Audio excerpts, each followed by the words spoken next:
Hello, and welcome to another edition of Champions Breeze video topic discussion. Today we're going to be discussing the NCFL Nationals topic, resolve the U.S. presidency ought to be decided by a national popular vote instead of the Electoral College. I'm joined today with Nethmin and Liyanage, one of our writers at Champion Briefs. We're going to start by talking about the topic limits, which is always, I think, a good place to start when discussing a topic. On this topic, though, there are some interesting things. Most importantly is, what is the Electoral College? And to answer that is really hard because there is nothing constitutionally that defines what the Electoral College is. When we talk about the election of the presidency in the Constitution, it starts with Article 2 of the Constitution, specifically Section 1, Clause 2, which is where we discuss the electors themselves. And it says that each state shall appoint in such a manner as the legislature thereof may direct a number of electors equal to the number of senators and representatives to which the states may be entitled in Congress, but no senator, representative, or person holding an office of trust or profit under the Constitution shall be appointed an elector. There are some other details in Clause 3 that go on to state like how it would work if there is no majority of electors. A lot of Clause 3 is kind of mooted by the 12th Amendment, which I'll get to in one second.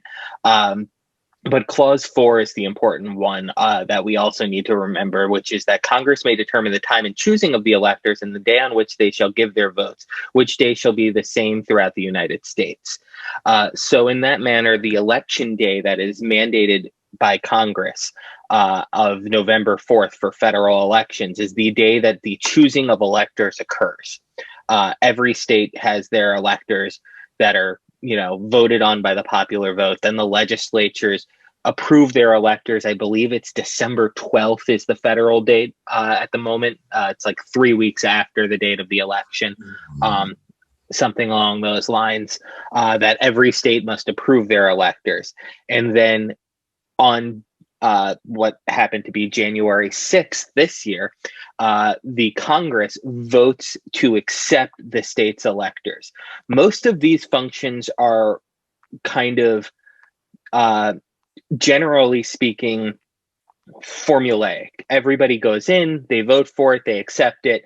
The electors are chosen by the states. The states have taken their time. They've investigated the elections. They've said, okay, the elections are good. Here are our electors, and it's all well and good. The only times there have been problems with the electors specifically were in times when the electors maybe were not going to be voting for a candidate who didn't win the popular vote. Notably, that happened in 2016. That also happened in 2000. There were also issues in times where the electors, there were a plurality of electors that were selected. So the election of 1820, which saw John Quincy Adams elected over Andrew Jackson and Henry Clay, also known as the corrupt bargain election. And also the election of 1800, which spurred the 12th Amendment. The election of 1800 is, notable in the musical Hamilton because Alexander Hamilton sided against his own party when there's a plurality in the Electoral College by not endorsing John Adams, who notice there's a trend in the Electoral College with the Adams family here. Basically, Hamilton didn't like John Adams. They were bitter rivals. And so Hamilton chose Jefferson to become the president and kind of broke a tie in Congress by throwing his support behind Jefferson. There was also questions over whether Jefferson or Burr should become president because Burr had almost the same number of electoral college votes as Jefferson did. And so Burr also saw it as an opportunity to become president. And that's where the Burr and Hamilton kind of rivalry reached its peak, which ultimately led to Alexander Hamilton's death, and also kind of led to the 12th Amendment, which was ratified in 1804, which connected the votes of a presidential and vice presidential ticket so that the Electoral College was only counting basically the votes for the president. That led, instead of what the third clause had it set up originally, which was that the second most vote getter in the Electoral College became vice president, that obviously creates some drama and tension there. So when we think about the Electoral College now, That's based off the secondary interpretation of the phrase college, which would be an organized group of professional people with particular aims, duties, and privileges. Think of the College of Cardinals, or in this case, the Electoral College, which is just the group of electors whose purpose is to gather on a specific day in their states and cast their votes for the president. Generally speaking, it is not something that is controversial. It is very much just a normal act. So where there becomes drama, again, as I said, is when the Electoral College doesn't vote with the popular vote. Most of the time, that's connected to the issue with the idea that the Electoral College also includes the number of senators from a state. If the House of Representatives are based off number of representatives in the House of Representatives are based off population, adding 2 senators to any state automatically gives weight to the smaller states that have less population, especially the states like Wyoming, North Dakota, South Dakota, who have 1 elector. They suddenly have 3 electors, which gives them proportionally a greater amount of voting towards their population, which I'm sure we'll get into a little bit on the affirmative side. The justification for the Electoral College is not very clear. There are kind of debates about it from the time. Most of the justifications for it were functionally like from our founders, that they didn't necessarily trust the electorate. The Electoral College was designed to kind of hedge against populism, and the election of a populist candidate, or the election of candidates who maybe would upset the class structures of the time. Or candidates who would upset power structures from the time at the time. This is a group of people who were very much afraid of tyrannical rule. They just freed themselves from England. They're also just facing a rebellion because of a weak constitution that was the Articles of Confederation. Shays' Rebellion occurred just before the writing and the calling for a constitutional convention. And Shays' Rebellion traces its roots basically back to a weak executive that couldn't tax anybody and therefore couldn't pay the army that basically won the United States' freedom.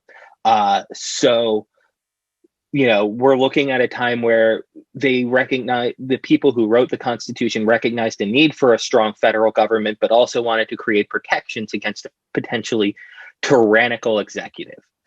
So going from there, what are some of the affirmative arguments that can be used on this topic if we think about it under a guise of getting rid of these systems of electors and using a national popular vote? Yeah, for sure. So there are a few different ways I think that affirmatives will go on this topic, both taking into account the nature of the NCFL tournament and the few other traditional tournaments that use this topic, and also the literature base that is available.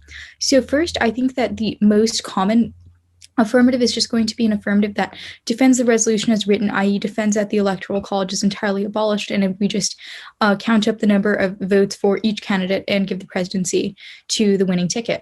And I think that the justifications for this whole resolution affirmative are largely going to be structural violence-oriented or equality-oriented arguments. So you touched on this a little bit when you talked about smaller states like the Dakotas, for example. But there are a lot of good articles out there about how the Electoral College gives more representation to states that are predominantly white, predominantly of majority status. So this is in the context of the proportion of citizens to electoral votes, i.e. like California obviously has more electoral votes than like Wyoming or one of the Dakotas, but it's a question of how many people per electoral vote. So I think that that will be an argument that a lot of affirmatives make, both in the context of equality and just in the context of representation in general. Similarly, I think that there will be specific equality and minoritized identity-based arguments regarding how the Electoral College doesn't necessarily count the votes of all of the people who are in states that are blue by a landslide or red by a landslide, because if that state is always going to vote a certain way, then many people feel that their vote doesn't necessarily matter, or that their voice isn't necessarily represented nationally, i.e. there are a lot of people in New York who vote blue, but the state's going to be blue even if a good portion of those people don't vote blue. So those folks will generally feel that their vote is not represented, whereas with a national popular vote, their vote would be represented. So I think that that's another way that the affirmative could go. Next, in the context of structural violence-oriented arguments, there will also, I think, be arguments about how the Electoral College has its roots in slavery and counting enslaved people towards southern states' electoral vote totals.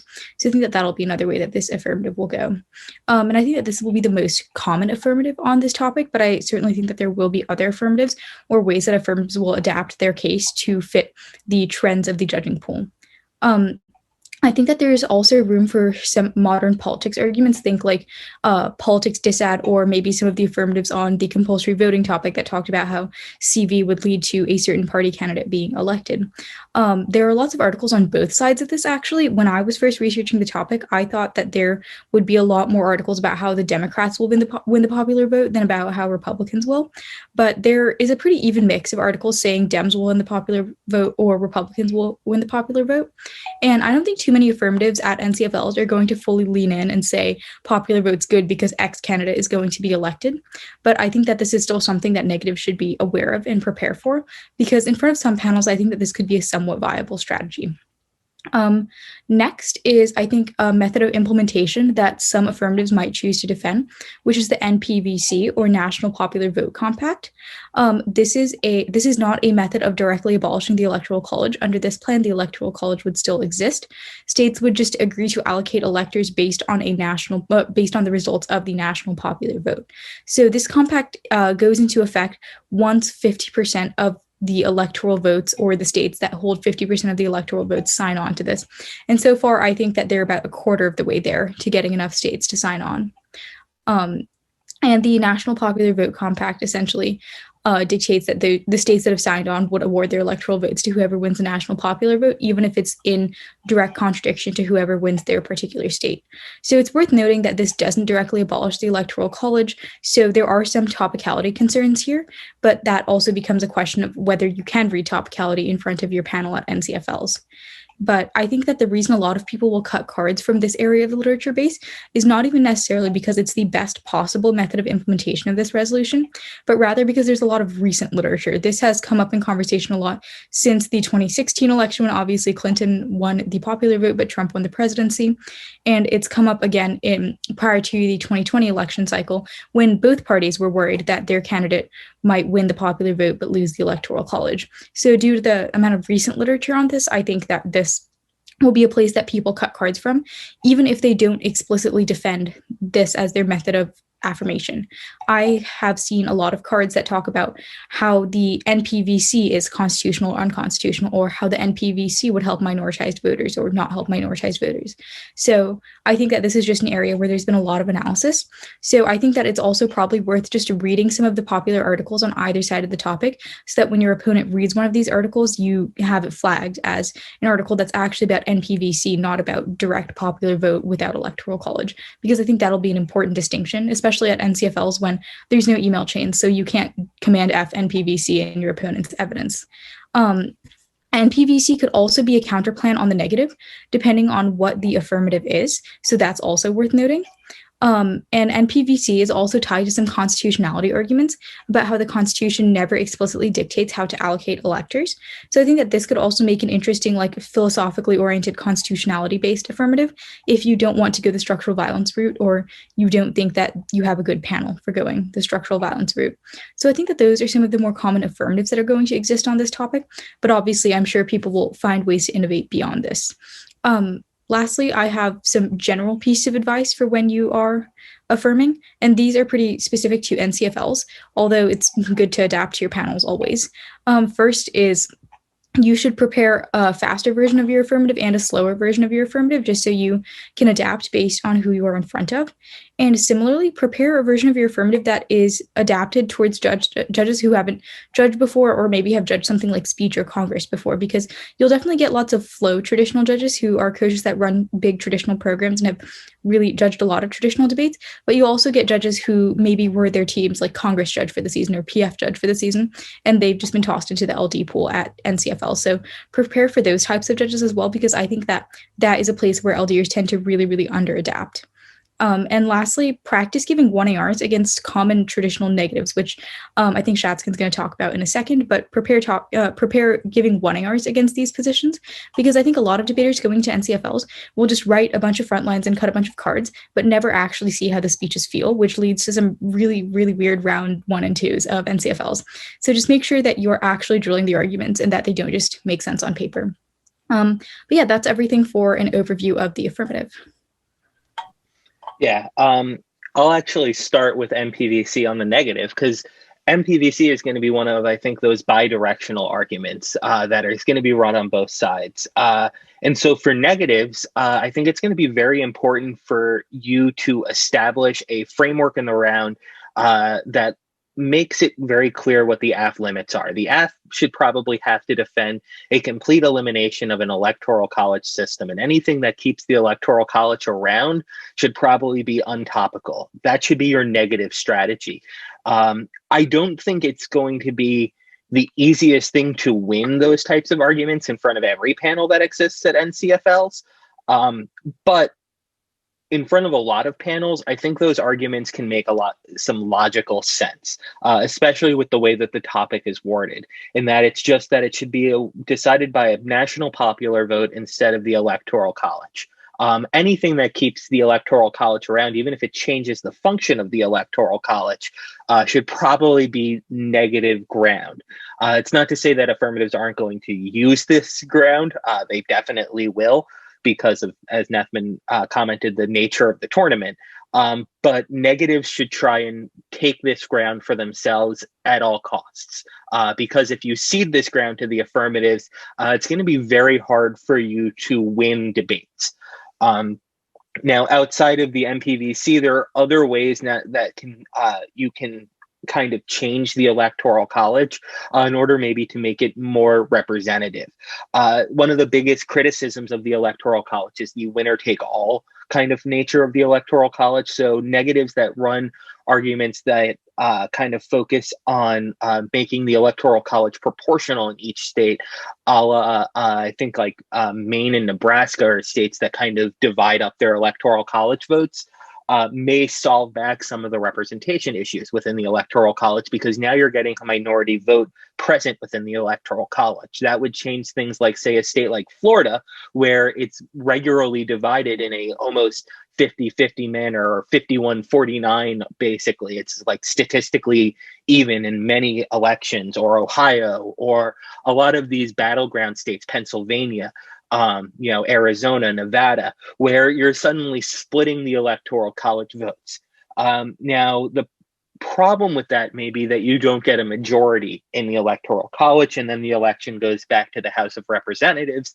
And then, there are some structural elements within the House of Representatives via like gerrymandering districts and stuff like that, which makes it equally unrepresented necessarily to like the electoral college. But it's going to be a lot harder for affirmatives to get to those types of arguments and fully explain them and flesh those out in a 4-minute 1AR versus you making a very clear negative explanation in the 1NC about how a proportional electoral college vote solves.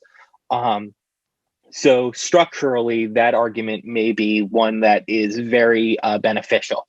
I think negatives are also going to have to combat these arguments about the electoral college being rooted in slavery. It's not an easy argument to combat. And it's because there is probably some truth to it. It's going to be hard to delve into, because really the only two members of the Constitutional Convention that talked about slavery in terms of elections in the manner of the executive were Madison and the person who is known for gerrymandering, Gerry, Gerry. Both, one was a representative, Madison from Virginia, Gerry is a representative from Massachusetts. Gerry favored a system with a strong executive because Gerry had just witnessed Shays' Rebellion in Massachusetts. Again, this is where history and knowing the literature on your topic is going to be really important at a tournament like CFL Nationals, because you can talk and expand on it. Gerry did say that the concepts of the 3/5 compromise which inherently boosted the populations of southern slaveholding states, even though the slaves, mainly black people at the time, had no actual rights within those states. It boosted the power of those slaveholding states. So Virginia, who had a lower population of citizens, technically, had more power than a state like New York or Massachusetts, who abolished slavery much sooner. New York abolished slavery in the early 1800s. Massachusetts abolished slavery in the 1700s. Both of those things changed kind of how the states were weighted. Massachusetts had a massive population of people who were enfranchised. Virginia had a massive population of disenfranchised Black slaves who were not actually represented in the government, but counted towards their representation anyway. So while the issue wasn't directly noted as being slavery related and protecting the slave states, what it inherently did was led to the election of a majority of Southern presidents through the early part of the Republic. If you look, the number of Northern presidents in the early Republic are very limited. Most of them are presidents from Virginia, Georgia. You have Southern state representation all over the place in the early part of the Republic. You also have people who are aligned with the Southern states, even if they're from the North. They align themselves with the slaveholding interests that were in the South. And so it's going to be very hard to get rid of these arguments about the roots of it being in slavery. So instead, you're going to have to deflect towards how they function today, right? And can the Electoral College system today function as a, equalizing thing that holds people's powers, equally? And make sure that each population is represented in an equal manner. And if you can make those arguments like proportional votes and things like that in the Electoral College, you may be able to make some of those arguments. But just structurally, there are those problems within it. The other area that negatives, I think, are going to have a really good area to argue is the implementation of the affirmative. In order to do it, you need to amend the Constitution. The process of amending the Constitution can be problematic. There are politics disadvantages that can be run towards amending the Constitution, and all sorts of different political infighting that it's going to occur because of this. There's also arguments about, like, say, a constitutional convention and problems around a constitutional convention, and all sorts of different pieces of, legislation that can be brought up. Well, it's not really legislation, but constitutional amendments that can be brought up and voted on at a constitutional convention outside of the issue of the Electoral College. So you could see things like abortion bans coming up, protest bans, limitations on freedom of speech, changes to who can vote, how people can become citizens, all sorts of different things that we may not want to have inscribed within a constitution. Constitutional conventions can be a dangerous process. And so, disadds against the process of changing the Constitution, I think, are also going to be arguments that negatives can take advantage of. Unfortunately, negatives are really limited on this topic and having to defend the Electoral College system. The Electoral College system has some inherent flaws in it. Other than, like, Hamilton writing that it's the most perfect solution to the issue of elections, most people look at it as an inherently flawed system that does not represent democracy in its core, because it's not always going to represent the will of the popular vote. So I think the best route for negatives is making the Electoral College solve the will of the popular vote, and then there's no reason to eliminate the Electoral College.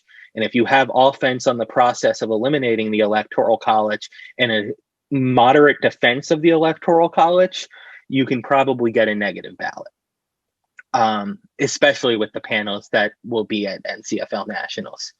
Absent that, Nethmin, do you have any advice for negatives debating at NCFL Nationals? Yeah, for sure. I think that the most important thing for negatives is that even though a lot of the negative arguments on this topic that I would think of instinctively are more along the policy oriented or more technical lines, i.e., counterplans or politics disadvantages, I think that the most important thing for negatives is to actually sit down and think about what traditional judges are going to want to hear, not doing the strat that you do when in round four of a circuit tournament you somehow get a traditional judge and you just really slowly read a counterplan. So I think that negatives should spend some time thinking about what judges actually want to vote on at this tournament and adapting in that direction. And similarly, and this is advice that I would have for for both AF and neg debaters, is to read the topic literature. I think that the debaters who win at NCFL nationals are those who spend a lot of time reading the topic, attending scrimmage tournaments on the topic, having practice debates on the topic, just people who in general can demonstrate topic knowledge. So make sure that you are reading the literature that is going to be read on the affirmative, even if you're not reading it in your own affirmative, and just making sure that you're preparing against that. Because I think that the debaters who employ the strategy of just cutting one and C strategy and reading it every round and not thinking about the affirmative are the debaters who tend to do less well at the NCFL tournament. Yeah, I would agree with all of that. And when it comes to the literature on a topic like this, you can broaden that timeline of the literature too, right? Read some of what the founders were thinking about it. Read the Federalist Papers, the defense of the Constitution as it was written. Don't just read the commentary from today on the issue. Read the commentary at the time that the Constitution was written. Read commentary from times around other contentious elections too, so that you can understand how the debate around the Electoral College has evolved and changed over time. And you can introduce those arguments into the debate round. And anytime you sound knowledgeable on a topic in front of judges, it always will help you. Even if you're not necessarily winning the round outright, sometimes the debater who sounds like they know more about the topic often wins those close rounds. And so when you're dealing with 3 judge panels and you just need to get two ballots to win it, sometimes it's about being able to sound knowledgeable on a topic and know what you're talking about. So with all of that being said, we wish you luck at the NCFL National Tournament and any other tournaments that you debate this topic on. And thank you for watching. I'm Daniel Shatzkin. And I'm Nethmin Liyanage. Thank you so much for tuning into this version of our topic analysis, and we wish you good luck at NCFLs.